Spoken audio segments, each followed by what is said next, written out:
नमस्कार दोस्तों, सक्सेस सागर में आपका स्वागत है। दोस्तों देखते हैं रेलवे सामान्य विज्ञान का पेज नंबर 102 को। तो चलिए शुरू करते हैं। इस पेज का सबसे पहला क्वेश्चन दिया है, पौधों में तने और जड़ों का आकार किस ऊतक के कारण बढ़ता है। पौधों में तने और जड़ों का आकार किस ऊतक के कारण बढ़ता है। तो इसका आंसर होगा शीर्षस्थ विभज्य ऊतक, या इसको अंग्रेजी में बोलते हैं एपिकल मेरिस्टेम ऊतक के द्वारा। नेक्स्ट है हीरोइन नोस्कापिन। हीरोइन या नोस्कापिन किससे प्राप्त होता है। तो अफीम या पोस्ता। हीरोइन या नोस्कापिन किससे प्राप्त होता है। तो अफीम पोस्ता से। किसी असमतल तल पर पड़ने वाली सभी समांतर किरणें जब परावर्तित होकर असमांतर हो जाती है तो यह परावर्तन कहलाता है।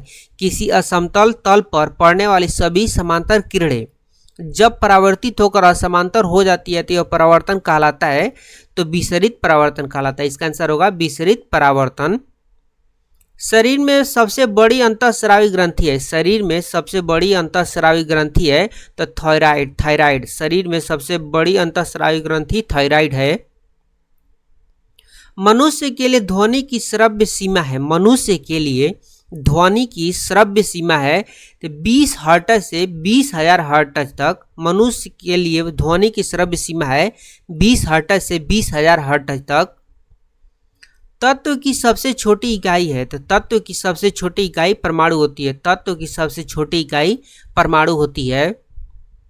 बिलियनों में शुद्ध ठोसों को उनके क्रिस्टलों के रूप में पृथक करने की विधि क्या कहलाती है। बिलियनों में शुद्ध ठोसों को उनके क्रिस्टलों के रूप में पृथक करने की विधि क्या कहलाती है। तो क्रिस्टलीकरण कहलाती है। क्रिस्टलीकरण। कौन सा एक ग्रह दक्षिणावर्त घूमता है। कौन सा एक ग्रह दक्षिणावर्त घूमता है। तो अरुण यानी यूरेनस। आत्महत्या की थैली नाम से किस कोशिकांग को जाना जाता है। आत्महत्या की थैली नाम से किस कोशिकांग को जाना जाता है। तो लाइसोसोम को जाना जाता है। लाइसोसोम को। अंतःस्रावी ग्रंथियों में कौन स्रावित होते हैं। तो हार्मोन्स। अंतःस्रावी ग्रंथियों में कौन स्रावित होते हैं। तो हार्मोन्स। मानव कोशिकाओं के न्यूक्ली में कितने जोड़ी गुणसूत्र पाए जाते हैं। तो 23 जोड़ी गुणसूत्र पाए जाते हैं। 23 जोड़ी गुणसूत्र पाए जाते हैं। प्रोटियम, ड्यूटेरियम और ट्रिटियम हाइड्रोजन परमाणु के समस्थानिक है। प्रोटियम, ड्यूटेरियम और ट्रिटियम हाइड्रोजन परमाणु के समस्थानिक हैं। लंबे समय तक आर्द्र वायु के संपर्क में रहने वाले कॉपर को बर्तनों पर हरे रंग की कोटिंग के लिए कौन जिम्मेदार है। लंबे समय तक आर्द्र वायु के संपर्क में रहने वाले कॉपर के बर्तनों पर हरे रंग की कोटिंग के लिए कौन जिम्मेदार है। तो कॉपर हाइड्रोक्साइड और कॉपर कार्बोनेट। कॉपर हाइड्रोक्साइड और कॉपर कार्बोनेट। एप्थे एपीजूटिका जिसे पैर और मुंह का रोग कहा जाता है किसके कारण होता है। एप्थे एपीजूटिका जिसे पैरों और मुंह का रोग कहा जाता है किसके कारण होता है। तो वायरस के कारण होता है। वायरस के कारण होता है।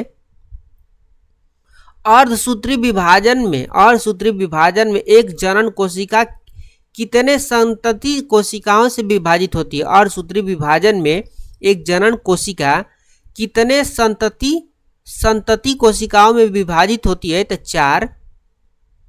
गुरुत्वाकर्षण का सार्वभौमिक सिद्धांत किसने दिया। गुरुत्वाकर्षण का सार्वभौमिक सिद्धांत किसने दिया। आइजैक न्यूटन ने। सर आइजैक न्यूटन ने गुरुत्वाकर्षण का सार्वभौमिक सिद्धांत दिया था।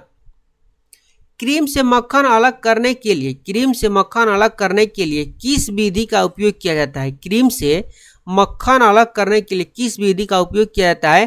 तो अपकेंद्रीकरण विधि द्वारा। आशुत जल विद्युत का कुचालक होता है। आशुत जल विद्युत का कुचालक होता है। दूध में रोगाणुओं की उत्पत्ति को रोकने के लिए उसे 15 से 30 सेकेंड तक 70 डिग्री सेल्सियस पर गर्म करके तुरंत ठंडा करने की प्रक्रिया क्या कहलाती है।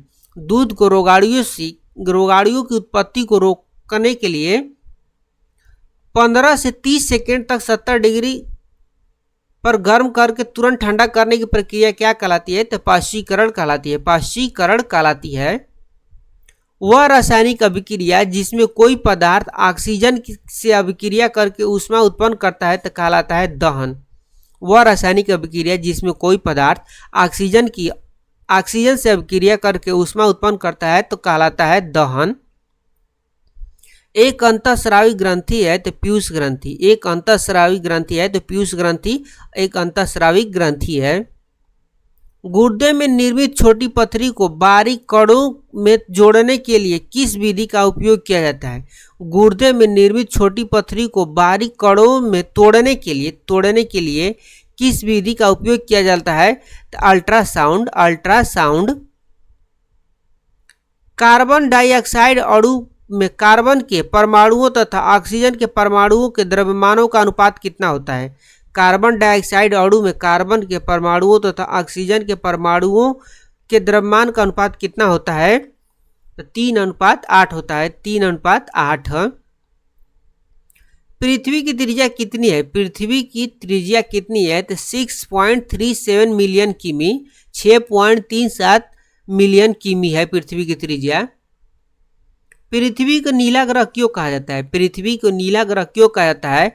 तो पानी की उपस्थिति के कारण पृथ्वी को नीला ग्रह कहा जाता है। पानी की उपस्थिति के कारण पृथ्वी को नीला ग्रह कहा जाता है। अंगोरा, अल्पाइन और न्यूबियन। अंगोरा, अल्पाइन और न्यूबियन किसका उदाहरण है? तो बकरी की नस्ल है। अंगोरा, अल्पाइन, न्यूबियन ये सब बकरी की नस्ल है। पदार्थ का मूल रूप जिसे रासायनिक अभिक्रिया के द्वारा सरल पदार्थों में नहीं तोड़ा जा सकता है कहलाता है तो तत्व। पदार्थ का मूल रूप जिसे रासायनिक अभिक्रियाओं द्वारा सरल पदार्थों में नहीं तोड़ा जा सकता तो उसे तत्व कहा जाता है। यानी तत्व को सरल अभिक्रियाओं द्वारा किसी भी में तोड़ा नहीं जा सकता है। पौधों के तनों में छल्ले के निर्माण और जड़ों की वृद्धि में कौन सा ऊतक सहायक होता है? तो लैटेरल मेरिस्टेम। एकल ईंधन स्रोत से बिजली और तापीय ऊर्जा का एक साथ उत्पादन कहलाता है तो कोजनरेशन। एकल ईंधन स्रोत से बिजली और तापीय ऊर्जा का एक साथ उत्पादन कहलाता है तो कोजनरेशन। नेक्स्ट है द्रव्य के सापेक्ष घनत्व को मापने के लिए किस उपकरण का उपयोग किया जाता है? द्रव्य के सापेक्ष घनत्व को मापने के लिए किस उपकरण का उपयोग किया जाता है? तो हाइड्रोमीटर का। एडम एप्पल के नाम से जाना जाता है तो थायराइड ग्रंथि को एडम एप्पल के नाम से जाना जाता है। अंतर्राष्ट्रीय प्रणाली एसआई के अनुसार आयाम की इकाई है तो मीटर। विकिरण को मापने के लिए किस उपकरण का उपयोग किया जाता है? तो गीजर मूलर काउंटर का उपयोग किया जाता है विकिरण को मापने के लिए। कौन सी बीमारी त्वचा पिगमेंट के विकास के कारण बनती है? कौन सी बीमारी त्वचा पिगमेंट के विकास के कारण बनती है? तो अल्बिनिज्म यानी वर्णकहीनता। घास के वैज्ञानिक अध्ययन को क्या कहा जाता है? तो एग्रोएस्ट्रोलॉजी। किसी भी भौतिक संकेत को विद्युत संकेत में बदलने के लिए किस उपकरण का उपयोग किया जाता है? तो ट्रांसड्यूसर का उपयोग किया जाता है।